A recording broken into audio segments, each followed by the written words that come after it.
as Republicans heap criticism on Vice President Joe Biden for claiming we weren't told about requests for extra security at the U.S. consulate in Benghazi.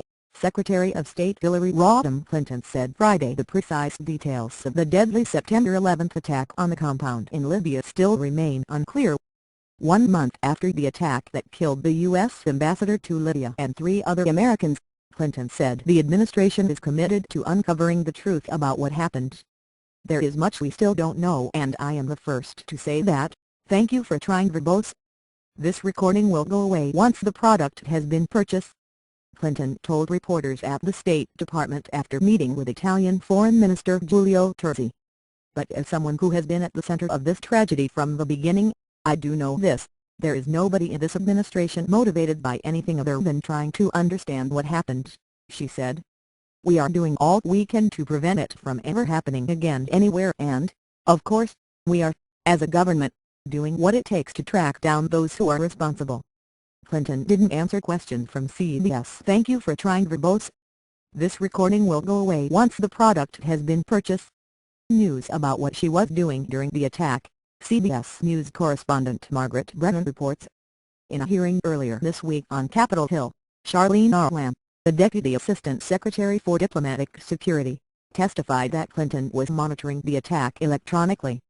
I'm going to be, as I have been from the very beginning, cooperating fully with the investigations that are ongoing because nobody wants to know more about what happened and why than I do, and I think I'll leave it at that, Clinton said Friday. Later, at her daily press briefing, state thank you for trying, verbose. This recording will go away once the product has been purchased. Department spokeswoman Victoria Nuland told reporters she thought that Clinton wanted the focus to be on the department's review of the assault and not her personal timeline. She's not that interested in focusing on herself, but, you know, obviously she was here very late that night, said Nuland, adding that Clinton was receiving regular updates from officials.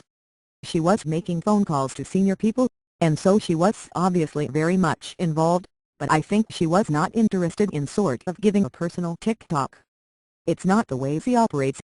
Thank you for trying, verbose. This recording will go away once the product has been purchased. At a speech later to a Washington think tank, Clinton said the United States must continue sending diplomats and aid workers to the Arab world's emerging democracies, saying the U.S. cannot retreat from dangerous countries and that Americans remain leaders in hard places where America's interests and values are at stake. Republicans have seized on the incident as a sign of weakness in President Obama's foreign policy and criticized the administration for at first suggesting that the attack was motivated by anger at an anti-Islam film produced in the United States. That explanation has now been thank you for trying, verbose. This recording will go away once the product has been purchased. Discarded as evidence mounts that it was a well-organized terrorist attack. Republicans have also denounced the administration for denying several appeals for additional security at the consulate in the months before the attack. And they have seized on Biden's statement in Thursday's vice presidential debate that we weren't told they wanted more security there. On Wednesday, 2 former security officials testified before Congress that their requests for more manpower were either ignored or rejected. Lamb and senior State Department officials acknowledged that that was the case but insisted that there was no evidence that thank you for trying, verbose. This recording will go away once the product has been purchased. More security would have thwarted or otherwise mitigated the attack. At the debate, Biden said, "We did not know they wanted more security again." White House spokesman Jay Carney said Biden was referring specifically to the White House, which wouldn't receive such requests. Following the Wednesday's hearing, Undersecretary of State Patrick Kennedy told reporters at an impromptu press conference that the U.S. did what it was supposed to, and intends to keep working with the fragile Libyan government closely.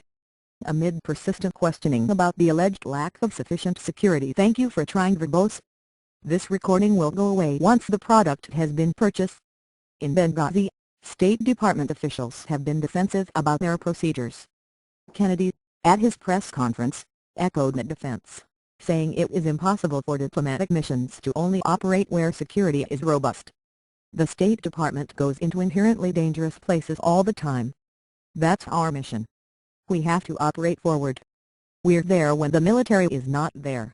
We're there when others are not there.